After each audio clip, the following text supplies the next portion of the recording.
Did you know that Bob Marley died because he refused to have his toe amputated?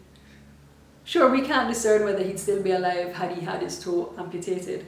But when you first hear that, it sounds shocking, doesn't it?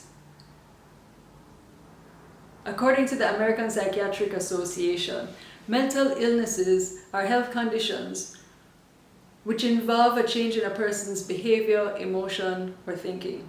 It can be associated with an impairment or dysfunctioning with work, social, or family activities. Some 300 million people have depression. Another 60 million bipolar. Schizophrenia and psychosis make up another 23 million. And there are an array of different disorders out there. Eating disorders, mood disorders, sleeping disorders, anxiety disorders. It's important that we take our time to deal with the issues that we may have in our life.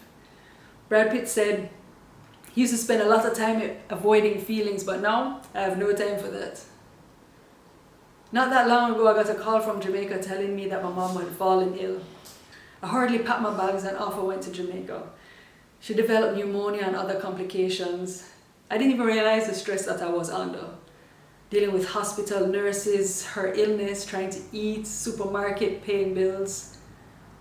As for driving in Jamaica, I came back and I'm pretty sure I needed therapy just to cover that.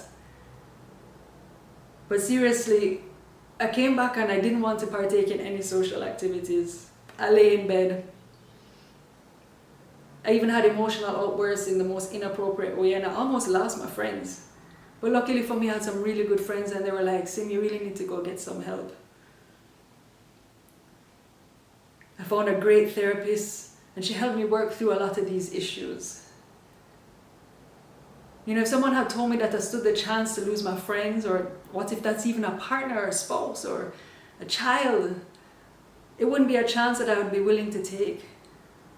And what if someone told you that by having a therapist, he would help you to work through your problems, find solutions? It would feel like a weight lifted off your shoulder. And just like Bob Marley, it can be something that seems so simple, that can be addressed easily. You know that even nowadays, studies are starting to indicate that mental illness gone unmanaged can even lead to dementia, Alzheimer's, serious effects later down the road. You know, so often you hear someone's going to a therapist and I think that we misconstrue it and say, oh, maybe something isn't so right with them upstairs. But what if it's the complete opposite? They're not going to a therapist. Something is really not so right upstairs. Listen, investment in your health, diet, exercise, and your emotional health, that's another component of your health, is really important. Invest in it. It's an investment that no one can repossess.